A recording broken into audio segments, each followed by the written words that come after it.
आप देख और सुन रहे हैं Anwar Shahid YouTube channel. Pakistan steel क्या दोबारा चल पड़ेगा? कौमी इदारा क्यों तबाह हुआ? पाकिस्तान स्टील के बारे में बातचीत सनती शोबे में ताउन पर उन मुज़ाकरात का हिस्सा थी जो सोवियत यूनियन और पाकिस्तान के दरमियान सन 1965 में अयूब खां के रूस के दौरे के दौरान हुए, जिनमें पाकिस्तान के वज़ीर ख़ारजा ज़ुल्फ़िकार अली भुट्टो भी शरीक थे। ये वो ज़माना था जब अयूब खां को अमेरिका से शिकायतें पैदा हो गई थीं, जो उनकी किताब फ्रेंड्स नॉट मास्टर्स की सूरत में सामने आई। उधर रूस में भी सियासी क़यादत में तब्दीली रूनुमा हुई थी और ख़ुरुश्चेव की जगह एलेक्सी कोसिजिन ने ले ली थी। उन्होंने बदलती हुई फ़िज़ा में पाकिस्तान का झुकाव अपनी तरफ महसूस करते हुए अयूब खां को एक हफ्ते के दौरे की दावत दी थी, जिसके दौरान पाकिस्तान स्टील का बीज फूटा।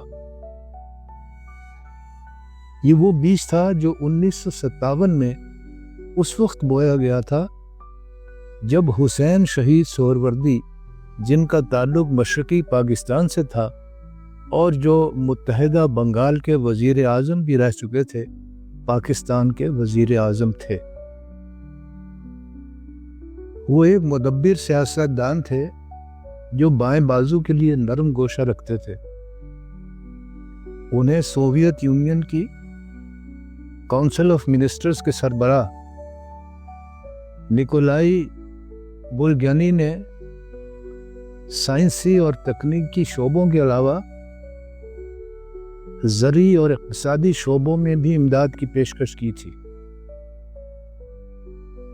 उन्होंने इसके अलावा एटमी तवानाई के पुरअमन इस्तेमाल के लिए पाकिस्तान में न्यूक्लियर पावर प्लांट लगाने की तजवीज़ पर भी बुल्गानी की रजामंदी हासिल कर ली थी।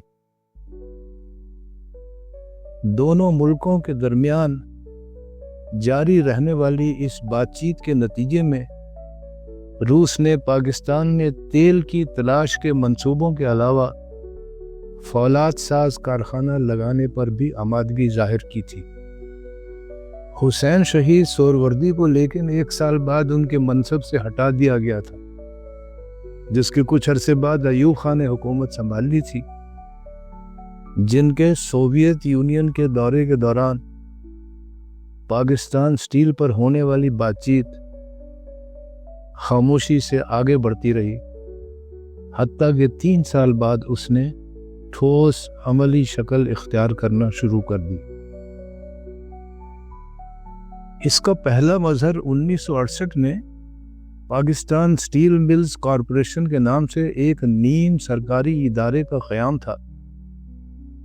अगले साल 1969 में रूस के तकनीकी बरामदात से मुताल्लिक इदारे त्याज प्रोम एक्सपोर्ट से कारखाने के लिए फीजिबिलिटी रिपोर्ट तैयार करने का मुआहदा हुआ और फिर 2 साल बाद 30 दिसंबर 1971 को कारखाने के क़याम के सिलसिले में दोनों मुल्कों के दरमियान मुआहदे पर दस्तखत हो गए। इस दौरान हुकूमतें अगरचे तब्दील होती रहीं, लेकिन पौधा क्योंकि जड़ पकड़ चुका था, इसलिए स्टील मिल के क़याम से मुताल्लिक मुआहदे पर कोई असर नहीं पड़ा और बिलाखिर 30 दिसंबर 1973 को वज़ीर आज़म ज़ुल्फ़िकार अली भुट्टो ने इसका संग बुनियाद रख दिया।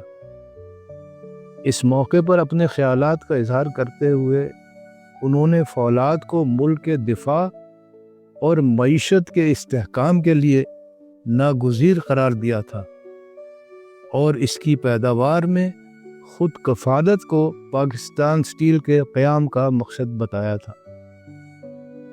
मुल्क में कारखाना फौलाद की अहमियत क़याम पाकिस्तान के वक्त ही महसूस करना शुरू कर दी गई थी। इसकी वजह यह थी कि तकसीम के वक्त बर्रे सगीर में फौलाद के 4 कारखानों में से ایک بھی پاکستان کے حصے میں نہیں آیا تھا، اور صرف فولاد ہی نہیں بلکہ بر صغیر میں موجود تمام صنعتوں کا 95% ہندوستان کے حصے میں چلا گیا تھا اور صرف 5% پاکستان کے حصے میں آیا تھا۔ اس تناظر میں فولاد سازی کی صنعت کو 1949 میں ہی ایک قانون کے ذریعے مکمل طور پر وفاقی حکومت کی تحویل میں لے لیا گیا تھا، بلکہ فولاد سازی کے سلسلے میں PCSIR کے نام سے پہچانی جانے والی Pakistan council of scientific and industrial research کی تیار کردہ رپورٹ 1955 سے 1960 کے 5 سالہ منصوبے میں بھی شامل کر لی گئی تھی۔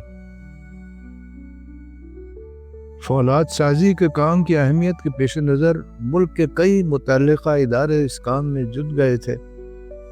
ان میں PIDC کے نام سے پہچانی جانے والی پاکستان انڈسٹریل ڈیولپمنٹ کارپوریشن کا نام سب سے نمایاں تھا، جس نے ملک میں صنعتوں کا جال بچھانے کے ساتھ ساتھ فولاد ساز کارخانے کے قیام کے لیے خاکہ 1955 میں تیار کر لیا تھا۔ اگلی قسط میں جانیے، اسٹیل مل لگانے کے لیے پرائیویٹ سیکٹر کو ہر ممکن سہولت فراہم کی گئی، لیکن کوئی فائدہ نہیں ہوا۔